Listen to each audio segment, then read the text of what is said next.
चंडीगढ़ के सेक्टर 37 स्थित पंजाब भाजपा कार्यालय के बाहर हुए ग्रेनेड हमलों की जांच में अब बड़ा खुलासा सामने आया है।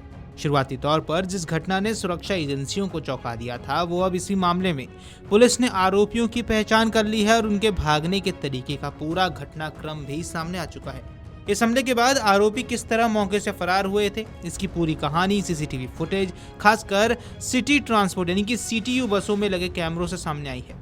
जांच की माने तो ग्रेनेड फेंकने के तुरंत बाद दोनों आरोपी बेहद चालाकी से सड़क पार के पास के बस स्टॉप की ओर बढ़े और वहां से एक एसी बस में सवार होकर फरार हो गए।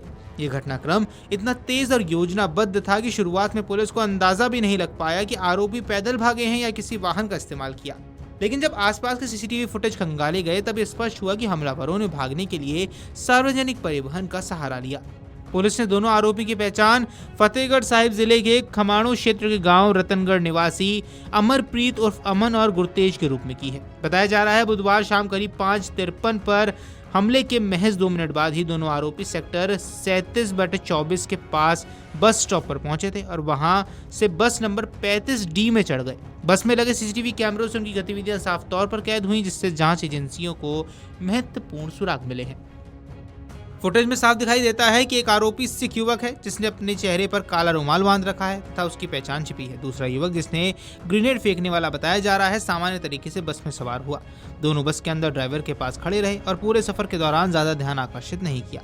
हालांकि जब वे बस से उतर रहे थे तब उनके चेहरे स्पष्ट रूप से कैमरे में कैद हो गए, जिससे उनकी पहचान करना आसान हो गया।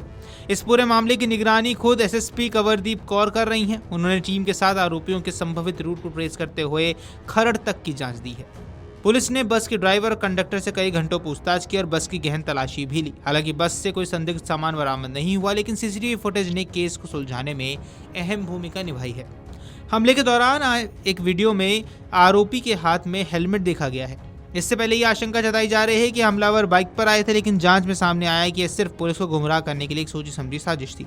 आरोपियों ने जानबूझकर हेलमेट का इस्तेमाल किया ताकि ऐसा लगे कि वे किसी दुपहिया वाहन से आए थे और उसी में फरार हो गए, जबकि असल में दोनों पैदल ही मौके से भागे और बस में सवार होकर निकल गए।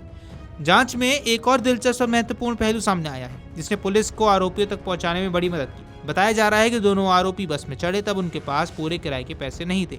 खरड़ तक का किराया 40 था, लेकिन उनके पास केवल 20-20 रुपए के 2 नोट थे। ऐसे में एक आरोपी ने बस में मौजूद एक अन्य यात्री को गूगल पे के माध्यम से 40 रुपए ट्रांसफर किया और उसे नकद राशि लेकर टिकट खरीदा। ये डिजिटल ट्रांजैक्शन पुलिस के लिए एक अहम सुराग साबित हुआ।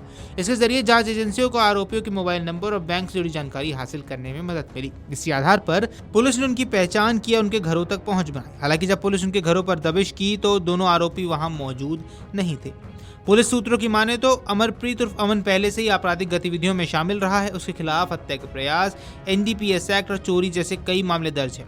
वहीं गुरतेज अविवाहित है और उसके बारे में ज्यादा आपराधिक इतिहास सामने नहीं आया है, लेकिन जांच एजेंसियां उसके नेटवर्क और संपर्कों की भी गहराई से जांच कर रही हैं। वीडियो डेस्क अमरुजाला.com। अगर आप ये वीडियो YouTube पर देख रहे हैं तो हमारे चैनल को सब्सक्राइब कर बेल आइकन दबाएं और Facebook पर देख रहे हैं तो हमारे पेज को लाइक करें।